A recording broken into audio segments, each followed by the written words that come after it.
अगर ऐसा क्वेश्चन आता है कि जो है वातावरण के आंतरिक में कौन कौन चीज़ें आती हैं, तो ये खान पान, रहन सहन, आचार विचार जो है जितने भी हैं उसके गर्भावस्था में माता के, ये सारे जो है प्रभाव बच्चे के विकास पर पड़ता है।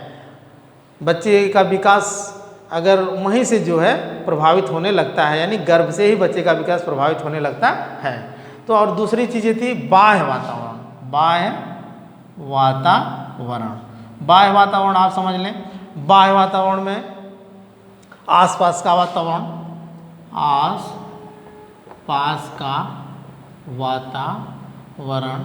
इसमें सामाजिक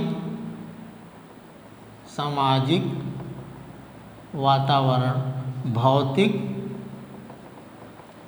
वातावरण। तो ये जो आपका है बाह्य वातावरण में है, मतलब कि आपका आसपास, ये आपका है आसपास। क्योंकि हम थोड़ा सा फास्ट लिखते हैं तो उसको आप लोग समझ लें, बोलते ही हमारे बातों को आप लोग कैच कर लें, और कहीं वो हो तो कापी और कलम लेके बैठ जाएं और उसको थोड़ा थोड़ा नोट बनाते चलें। तो ये देखिए बाह्य वातावरण में आसपास का वातावरण, सामाजिक वातावरण और भौतिक वातावरण। तो अब बाह्य वातावरण में हमारे जो बाह्य वातावरण में जैसे बच्चा पैदा होते ही वो परिवार में रहता है, माँ के संपर्क में ज़्यादा रहता है। कहते हैं ना कि माता सबसे बड़ी शिक्षक होती है। माता ही बच्चे को चाहे तो बहुत अच्छा बना सकती है, बहुत ख़राब भी बना सकती है। नेपोलियन बोनापार्ट से पूछा भी गया था कि तुम अपने देश के लिए कैसे लोगों को जो है परिवेश चाहोगे कि तुम्हारे देश में अच्छे लोग पैदा हों, कैसा परिवेश चाहोगे, कैसी व्यवस्था चाहोगे। तो उन्होंने कहा कि हमको एक अच्छी माता दे दीजिए। माता सब कुछ जानती है कि उसका बेटा क्या कर रहा है, उसकी बेटी क्या कर रही है। तो अगर बच्चे के विकास में, बच्चे के डेवलपमेंट में, बच्चे के आगे की गतिविधियों में, बच्चा हो चाहे बच्ची हो, अगर वो गलत रास्ते पे जा रहे हैं तो माता उसको वॉच करती है, वो जानती है माता। और तो पिता से ज़्यादा प्रभाव जो है माता का पड़ता है। ये किसी ने कहा ना कि एक लड़का था, वो स्कूल जाता था, चोरी करता था जो है, और एक दिन की कलम चुराया, एक दिन किताब चुराया, एक दिन पैसा चुराया, माँ बड़ा खुश होती थी। एक दिन जब उसको बड़ा डाकू बन गया, जेल में चला गया, तो उसको सज़ा हो गई फांसी की। फिर उसके बाद जेलर से पूछा गया तुम्हारी अंतिम इच्छा क्या है, तो उसने कहा कि मुझे माँ से मिलने दिया जाए। माँ से जब मिलने गया तो उन्होंने कहा माँ के कान में मैं कुछ शब्द कहूँगा। शब्द कहने के लिए माँ को उसके यहाँ बुलाया गया, तो उन्होंने अपनी माँ का कान ही काट लिया, जो है अपने दांत से मुँह से कान काट लिया। तो उन्होंने कहा ये क्या किया? तो उन्होंने कहा कि ये माँ ही है, ये आज के बाद ये याद रहेगा, ये मेरी माँ थी जो मुझे शुरू से ही ये सिखाई कि तुम चोरी करो, प्रोत्साहित की। तो इसके बाद ये इसको मैं ये कह रहा हूँ कि आज के बाद कोई दूसरी माँ ऐसा ना करे। मुझे तो फांसी हो जाएगी लेकिन दूसरी माँ ऐसा ना करे। तो माता का बहुत बड़ा रोल होता है। तो इस तरीके से ये तो छोटी सी बातें थी। तो ये बाह्य वातावरण में माता का बहुत बड़ा रोल होता है। और फिर उसमें आसपास का जो वातावरण होता है, आसपास के वातावरण हमारे परिवार में है, जैसे भाई हैं, बहन हैं, मित्र हैं। थोड़ा सा बच्चा बड़ा होगा तो मित्रवत संबंध करेगा, फिर थोड़ा सा बड़ा होगा तो स्कूल जाने लगेगा, स्कूल में उसके मित्र मिल जाएंगे, स्कूल की व्यवस्था में देखेगा, रहेगा और वहाँ का वातावरण देखेगा, वहाँ पढ़ाई लिखाई अनुशासन में रहना पसंद करेगा कि नहीं करेगा।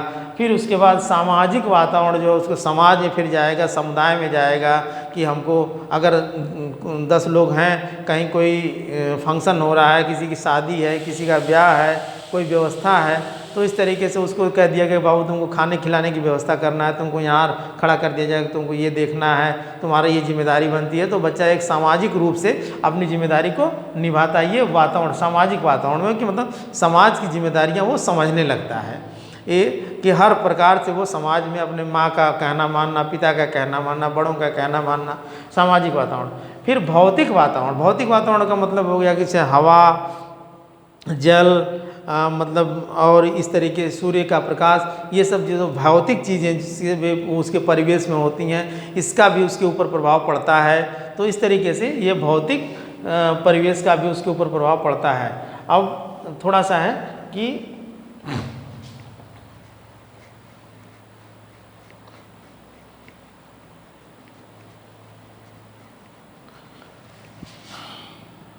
बच्चे के विकास पर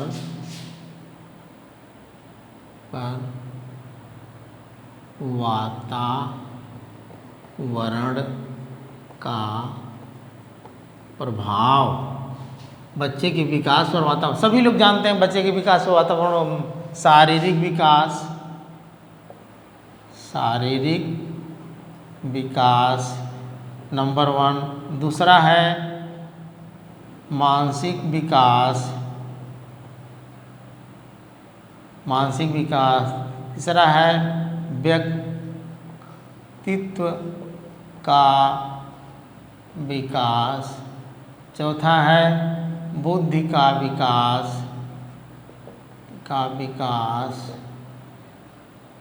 पांचवा है सामाजिक विकास।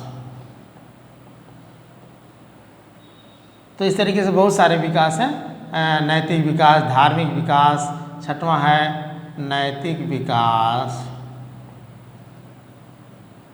सातवां है धार्मिक विकास। तो इस तरीके से अब बच्चे के शारीरिक विकास पे, अब जैसे कि बच्चे का शरीर कैसा हो उस पर भी वातावरण का सीधा प्रभाव पड़ता है। जैसे निग्रो जनजातियाँ आप देखेंगे, वहाँ के लोग काले काले होते हैं, वातावरण का सीधा प्रभाव पड़ता है। आप जो ठंडे प्रदेश हैं, जैसे आप अपने भारत में ही ले लें, या जो है जम्मू कश्मीर वगैरह में लोग गोरे गोरे होते हैं, क्योंकि वातावरण का उस पर सीधा प्रभाव पड़ता है। बंगाल में आप चले जाएं तो वहाँ के लोगों का मछली और चावल मुख्य रूप से भोजन है, क्योंकि वातावरण वहाँ का वैसा है। वही अपने यूपी में चले जाएं तो चारों मतलब जाड़ा गर्मी बरसात और ये शरद ऋतु, ये सब सारे मौसम पाए जाते हैं। और कहीं कहीं आप चले जाएँ तो केवल बरसात ही बरसात होता है। और ये फिर आप साउथ में चले जाएँ तो काले काले लोग होते हैं, क्योंकि वातावरण वहाँ का गर्मी ज़्यादा पड़ती है। तो इस तरीके से जो है ये वातावरण पे भी जो है शारीरिक विकास, उनका जैसा वातावरण होगा वैसा उनका शारीरिक विकास होगा। तो अगर ये शारीरिक संबंधित जितने भी क्वेश्चन आते हैं तो उसमें वातावरण का मानसिक विकास हमने बता दिया था कि बच्चा अगर अच्छे परिस्थिति में रहेगा, अच्छे लोगों के साथ रहेगा, अच्छा खान पान रहेगा, अच्छी उसकी व्यवस्थाएं होगी, अच्छे पढ़ने की व्यवस्था होगी, रहने की व्यवस्था होगी, खाने पीने की व्यवस्था होगी, तो उसका मानसिक विकास भी अच्छा होगा।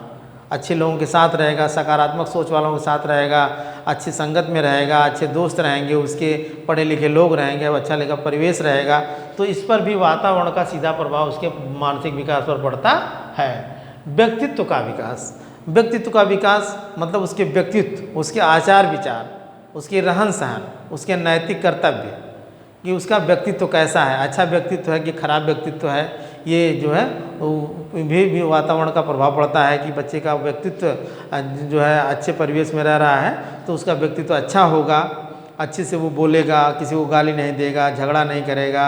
अगर खराब माहौल में रह रहा है, जैसे झगड़ालू माहौल में रह रहा है, गुंडे बदमाशों के साथ रह रहा है, इस तरीके से नहीं, व्यक्तित्व का उसके विकास जो है, जो उसके पर्सनालिटी का भी विकास वातावरण पे पड़ता है। अब आगे चलेंगे तो हम व्यक्तित्व के में आप लोगों को पढ़ाएंगे कि व्यक्तित्व कितने प्रकार के होते हैं और व्यक्तित्व किस के प्रकार में कौन कौन लोगों का मत जो है व्यक्तित्व के विकास के लिए है, तो इसमें थोड़ा सा जान लें।